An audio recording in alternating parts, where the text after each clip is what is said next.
আসসালামু আলাইকুম। এই ফোনটার রিডিং একটু লক্ষ্য করুন। দেখতে পাচ্ছেন যখনই আমি ডিসি পাওয়ার সাপ্লাইটা টাচ করছি এখানে ছোট্ট একটা এম্পিয়ার অটোমেটিক নিচ্ছে, মানে একটা অটো এম্পিয়ার নিচ্ছে। এখন কথা হচ্ছে এই অটো এম্পিয়ার নেওয়ার পরও এখানে কিন্তু দেখতে পাচ্ছেন এই ফোনটা ট্রিগার করছে। দেখতে পাচ্ছেন ট্রিগার করে একদম গুড একটা রিডিং আইসা 9 আইসা দাঁড়ায় রয়েছে।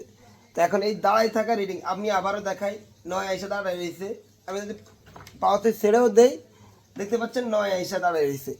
তো এই সমস্যাটা কই থেকে আসে, কিভাবে সমাধান করবেন, ভিডিওটা কন্টিনিউ করতে থাকেন। আমি স্টেপ বাই স্টেপ সমাধান দেওয়ার চেষ্টা করব।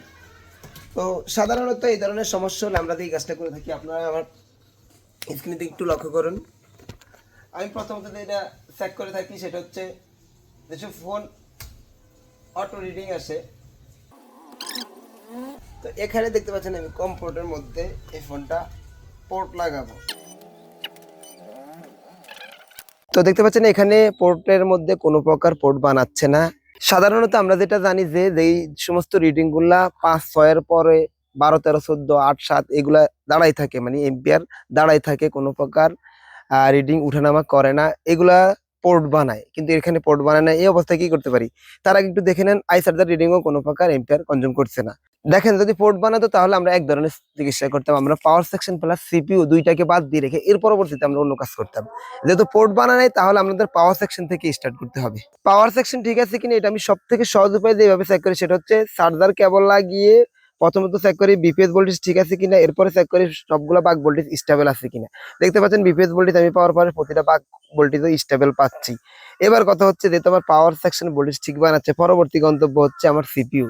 এবার সিপিইউ কি করব, সিপিইউ আমি সরাসরি রিবুল করব।